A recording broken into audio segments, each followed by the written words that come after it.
ಬಹುಶಃ ಇದು ನನಗೂ ಆಶ್ಚರ್ಯ ಆಗಿರ್ತಕ್ಕಂಥ ಒಂದು ಸಂಗತಿ.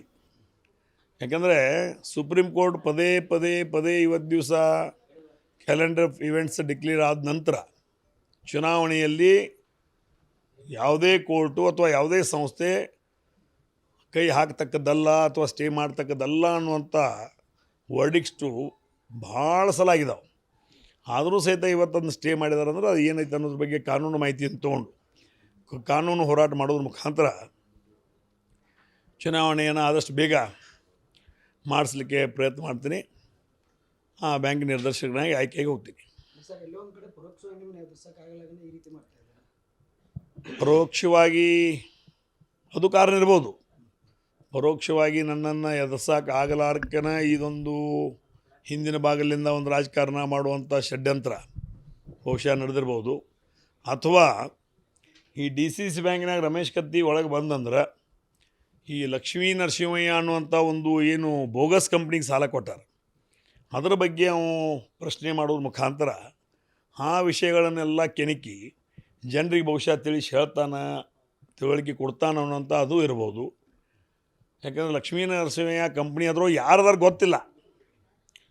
ಈ ಒಂದು ಕಂಪ್ನಿ ಅಂದ್ರೆ 11 ಮಂದಿಯೋ 4 ಮಂದಿಯೋ 6 ಮಂದಿಯೋ ಇರಬೇಕು. ಅವ್ರು ಅವ್ರ ಆಧಾರ್ ಕಾರ್ಡ್, ಅವ್ರ ವೋಟರ್ ID ಅವ್ರು ಬೇಕು ಇಲ್ಲ, ಎಲ್ಲೈತಿ, ಆಫೀಸ್ ಅಡ್ರೆಸ್ ಎಲ್ಲೈತಿ, ಮೊಬೈಲ್ ನಂಬರ ಯಾವುದು ಏನೂ ಇಲ್ಲ.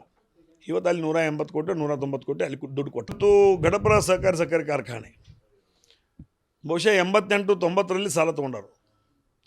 ಎಂದು ಸಾಲ ತೊಗೊಂಡಾರೋ ಅಲ್ಲಿಂದ ಇಲ್ಲಿವರೆಗೆ ಕಂತ ಬಡ್ಡಿ ಏನು ತುಂಬಿಲ್ಲ. ನನ್ನ ತಿಳುವಳಿಕೆ ಮಟ್ಟಿಗೆ ಅಂದಾಜು 200-300 ಕೋಟಿ ರೂಪಾಯಿ ದಿವಸ ಅದು ಘಟಪ್ರಭಾ ಸಹಕಾರಿ ಕಾರ್ಖಾನೆ ತುಂಬಬೇಕಾಗ್ತದೆ. ಇವೆಲ್ಲ ಘಟನೆಗಳನ್ನು ಅಂದರೆ ಯಾವುದೊಂದು 300 ಕೋಟಿ, ಇದೊಂದು 200-500 ಕೋಟಿ, ಅವೊಂದು 150 ಕೋಟಿ ಅಂದರೆ ಸರ್ನ 600-700 ಕೋಟಿ ಹಣ ಇವತ್ತು ಈಗಾಗಲೇ ಲೂಟ್ ಮಾಡಿದ್ದಾರೆ. ಇನ್ನು ಬರುವಂಥ ದಿನಮಾನಗಳಲ್ಲಿ ನಾವು ಬಂದರೆ ರಮೇಶ್ ಕತ್ತಿ ಬಂದ್ರಂದ್ರೆ ಇವತ್ತು ಲೂಟ್ ಮಾಡೋದು ನಮ್ಮದು ನಿಲ್ತೈತಿ ಅಥವಾ ಲೂಟ್ ಮಾಡೋಕ್ಕಾಗೋದಿಲ್ಲ ಅಥವಾ ಪ್ರತಿಯೊಂದು ಹಂತದಾಗ ಅವನು ನಮ್ಮನ್ನು ಬ್ಯಾಂಕಿಂಗ್ ದೃಷ್ಟಿಯಿಂದ ನಮ್ಮನ್ನು ತೊಂದರೆ ಕೊಡ್ತಾನೋ ಅಂತ ಭಾವನೆ ಇಟ್ಕೊಂಡು ಇವತ್ತು ದಿವಸ ನನಗೆ ಬ್ಯಾಂಕಿನಲ್ಲಿ ಒಳಗೆ ಪ್ರವೇಶ ಮಾಡಬಾರ್ದು ಅನ್ನೋಂಥ ಅದು ಒಂದು ಅವ್ರದ್ದು ಯೋಚನೆ ಇರ್ಬೋದು. ಇವತ್ತು ರಮೇಶ್ ಕತ್ತಿಯನ್ನು ಯಾವುದಾದ್ರೂ ಒಂದು ರೀತಿಯಿಂದ DCC ಬ್ಯಾಂಕಿನ ಒಳಗಡೆ ಬರಬಾರ್ದಾಗಿ ನೋಡ್ಕೊಳ್ಬೇಕು ಅನ್ನೋಂಥ ಒಂದು ಕ್ಷುಲ್ಲಕ ಪ್ರಯತ್ನ.